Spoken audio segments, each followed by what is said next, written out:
two were to double team me, I would at least take one of you out, and then the other would feast on the unconscious corpse. God, why does everybody trying to eat I've me? already started. So why don't we just eat him? No, this has been the top. I mean, he's just... After we cook him, if we can simmer at the right temperature, he would be... He'll taste like...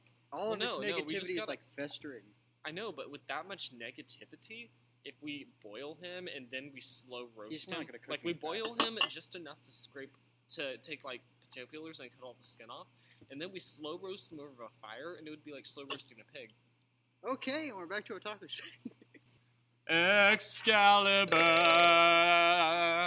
Excalibur, I am in the UK, I am looking for him, I am going to California, Excalibur. And welcome on back to Otakuspect. As you may have guessed just from the opening intro, this is Soul Eater Week. I'm Rune. I'm Nova. I'm unamused. I'm Vice. And this is Otakuspect. So this week we're going to start off with our favorite characters just because Soul Eater has so many characters and all of them have such different personalities that it's just really appealing to everyone in the series. So we're going to start with our favorite character. Personally, my favorite character is Free, the Magic Eye Man, Immortal Werewolf, because he's just so freaking hilarious and fun. He's just that one character that cannot die and gets himself caught in prison just because he wants to tunnel out and then loses because there's no way to get any spoons in prison. They only give chopsticks. So Free is just kind of like the one guy I latched onto when reading the series. Zork? Okay. For the longest time, it was Excalibur, but then also at the same time, it was going to be Soul, because he's such a great character. But then I came to the conclusion, who's the strongest character, who's the most well-written character, and just overall the best appealing? And then I remembered, there was Blair. Really? Blair's my favorite character. Out of all of those things, you have to come down to the one witch who doesn't wear clothes. No, 'Cause she's not a witch. She's just She's a a really cat. powerful cat. What the hell kind of cat creates pumpkins and shoots them? A magic cat. Okay. A witch Vice? cat. Okay. This is Halloween. Okay then, Vice. All right. I'd have to say that my favorite character, albeit he is quite obnoxious. It's not Black Star. It is Krona. Mainly, He's obnoxious? he is obnoxious just because he seems to always put himself in a hole that he thinks that he can't get out of, but in the reality, he can. And the reason why I like him so much is because you can just kind of see his character develop from being so shelled all the time and so quiet to, being more powerful, deciding what's right and wrong, kind of breaking away from Medusa and having a mind of his own after being told and shot down so many times. And then he kills his mother. Yes, which is why I love him so much. I feel like it is a One great, thing that most yeah. rebellious teenagers dream of doing. yeah, killing your mom. It's crazy, but he's probably my favorite. I really go for the dynamic characters, and he is my favorite. All right, Nova? If I had to say, I guess I'd say Excalibur, because he's like the only dude who's by himself, and I think I could actually get along with him pretty well. Because all you basically have to do is either stand or sit there and say, oh yeah, that sounds great. And then he'll just carry on. And aside from the fact that he is all-powerful, he gives you angel wings. What weapon does that for you out of all of these characters? Okay, so here's the next thing. The various weapon types. Obviously, there's just regular humans can turn into weapons in this series and go get trained at the academy. So I just want to go through a few of the weapons and see what everybody thinks is the most powerful weapon, and if they could be a weapon, what weapon would they be? And Excalibur. This doesn't have to be from the storyline. Excalibur. Well, there's orcs. Excalibur. What weapon would you be? Spirit. I'd be that big ass cross. Like just hit people with it. That'd be great. Alright. Nova? What character I would be? Yeah, what character... Well, what weapon you would be. It doesn't have to be one in the series. Weapon I would be. Yeah. It's hard to say. I really like Justin because he's pretty self-sufficient. And that's like the only thing that I'm not. But considering that he's both a weapon and a meister all in one, and he accomplished so much by himself, I think it's really cool that you can control your abilities just by yourself and not have to be paired up with somebody.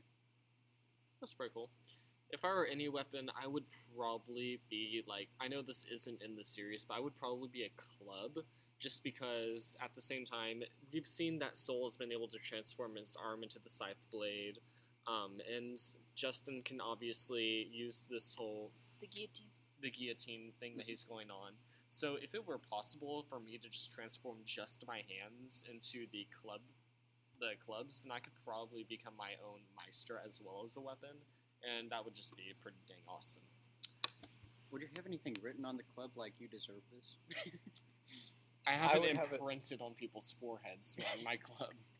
No, I would love to just have, like, if I was a weapon that could, if I was a weapon that could hit anybody and, like, leave something on them, it would just say butts. Butts. I like big butts and I cannot lie. You other birds can't deny. Wait. Okay, so Vice is here, never mind. aside from the fact that that's Zork's anthem, oh come on, he's not even denying it. Look at him. Booty, booty, booty, rocking everywhere, rocking everywhere. So what kind of weapon would we be? Let's start out with Vice.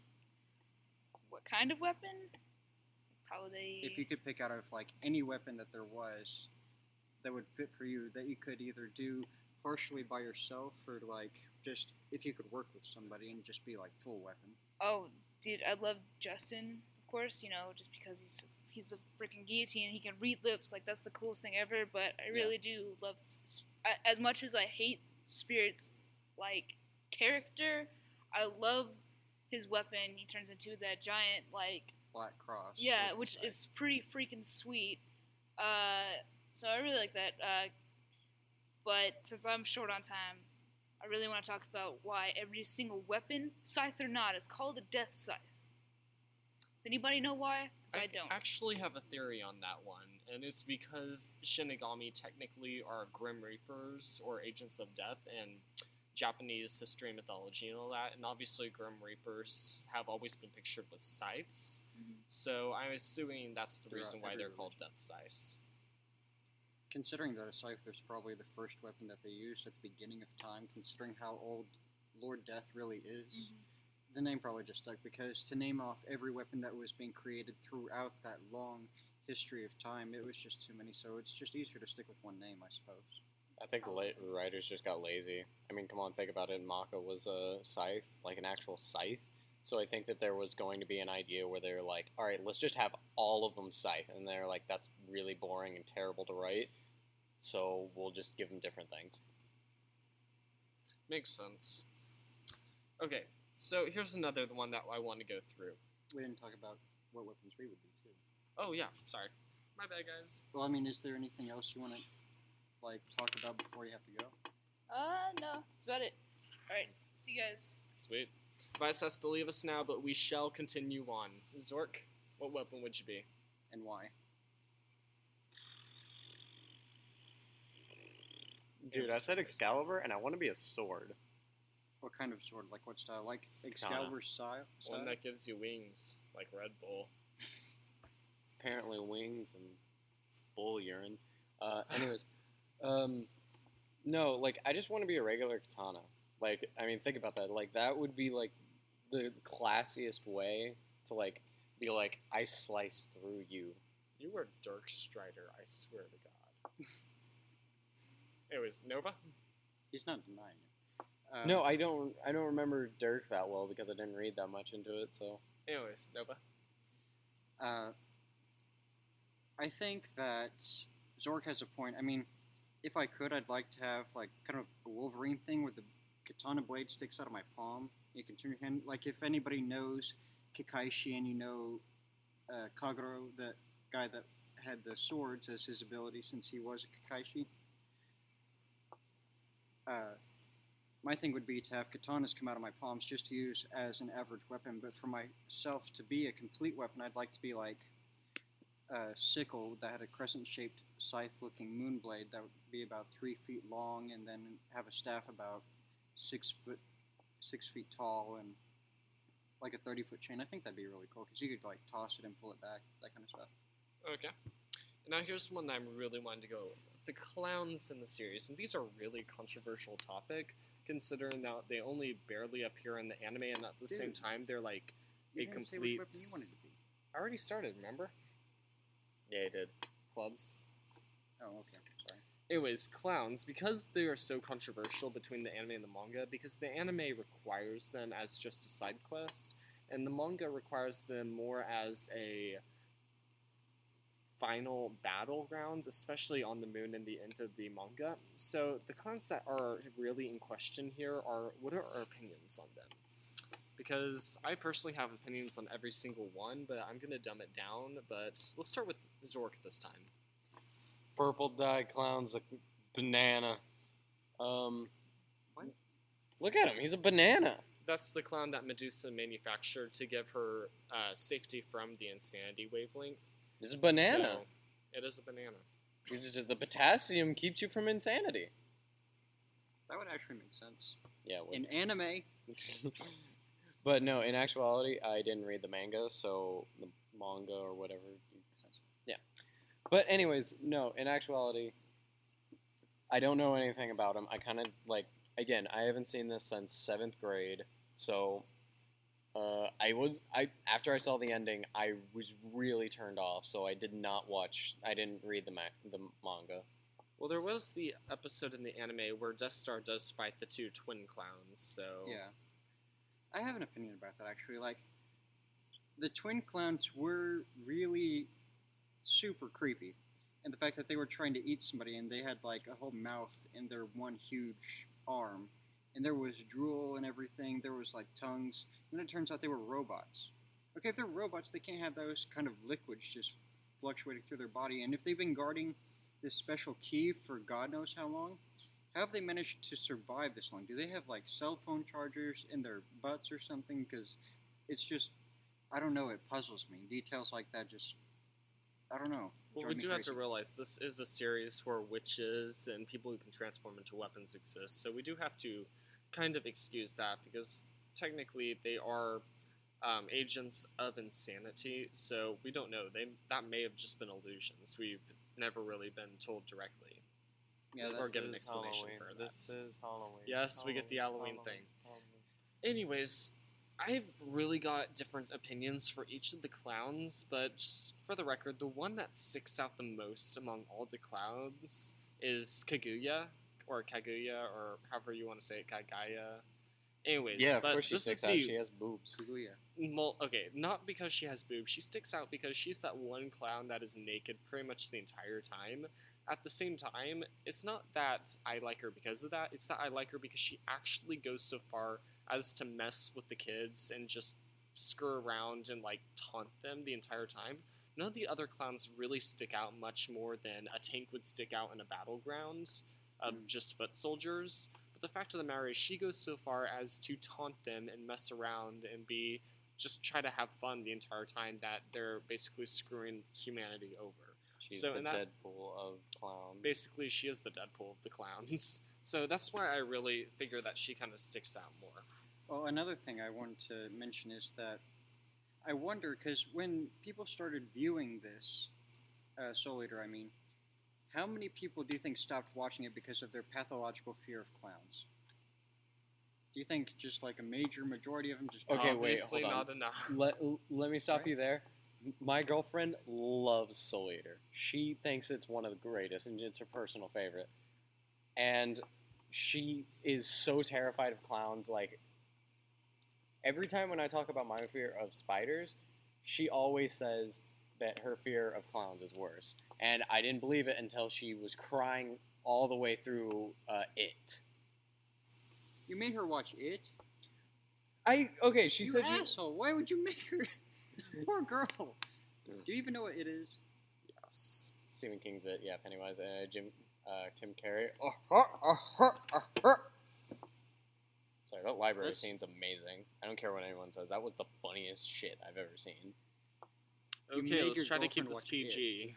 That is like the most cruel thing you could actually do to somebody who has a fear of clowns. I mean, seriously. Alright, and then now for our most hated character.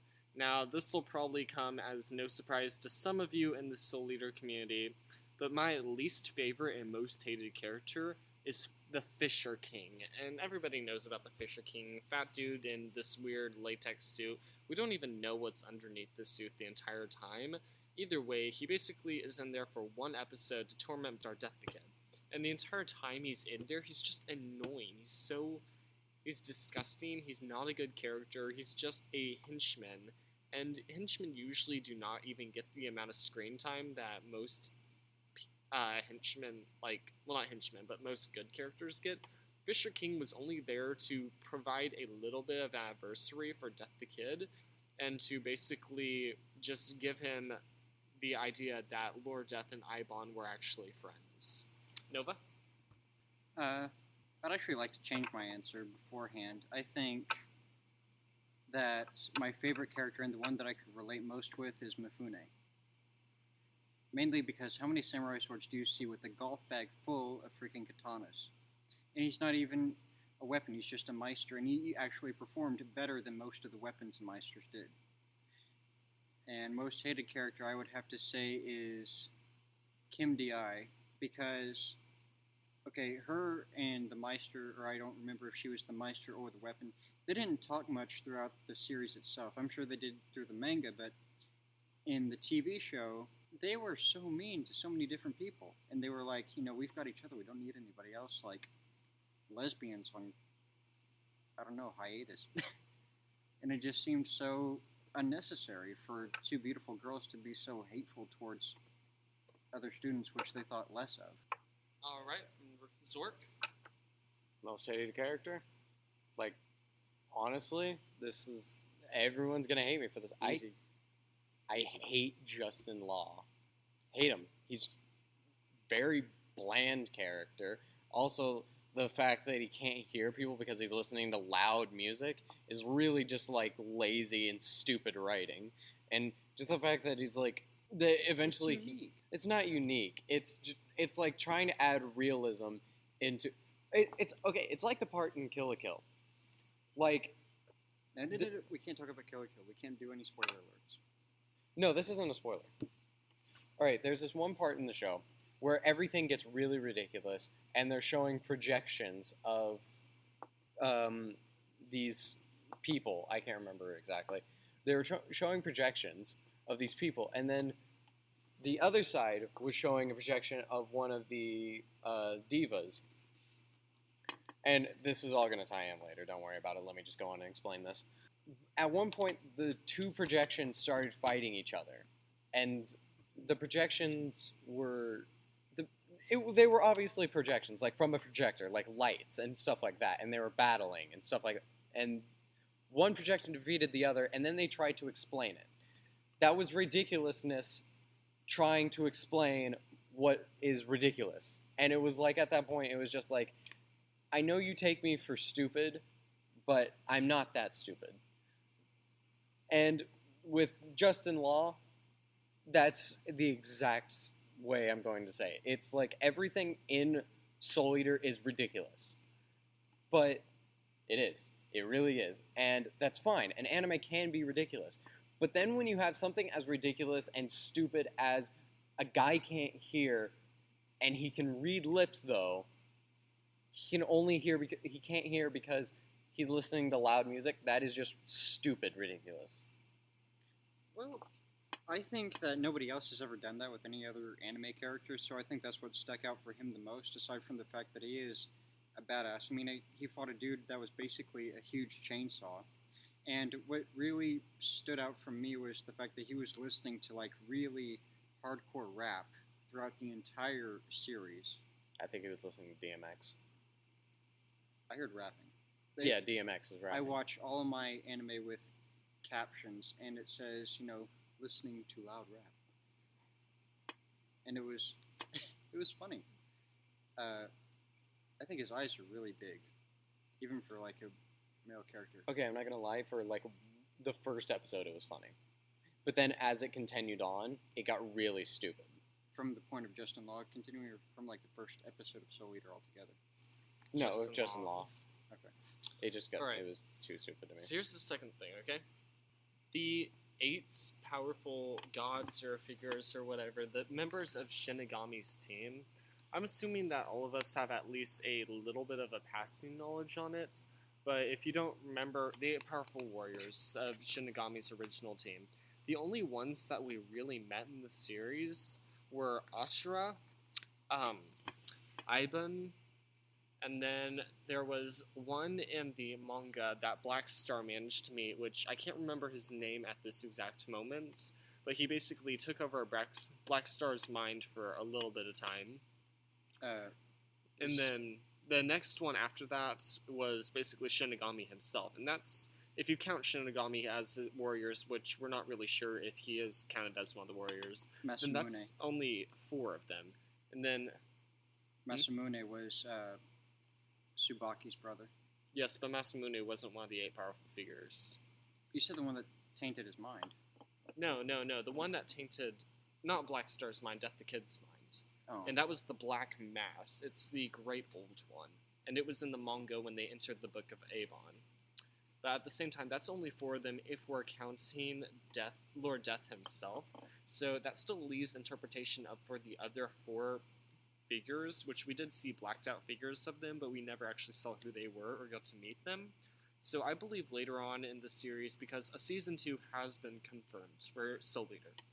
So I believe in this Season 2 that's going to be upcoming eventually, that we may get to meet the other 4 Great Old Ones, or Great Warriors, or whatever you want to call them.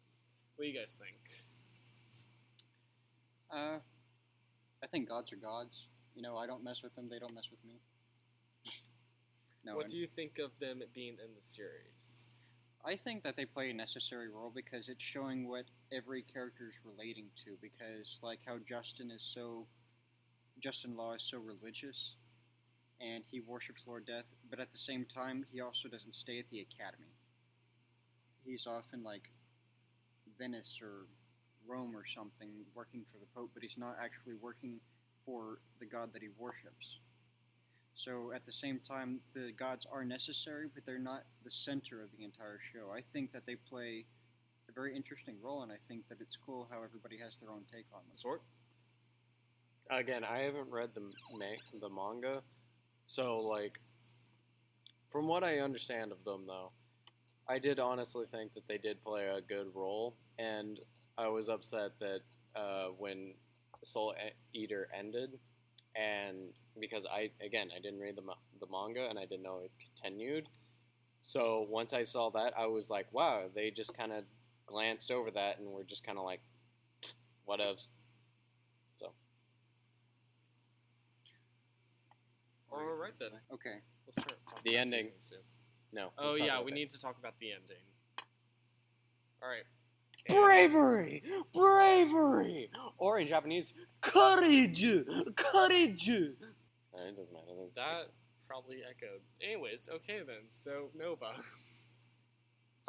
I was honestly, I can agree with, like, the huge fan base that said they were disappointed with the ending of Soul Eater, the series.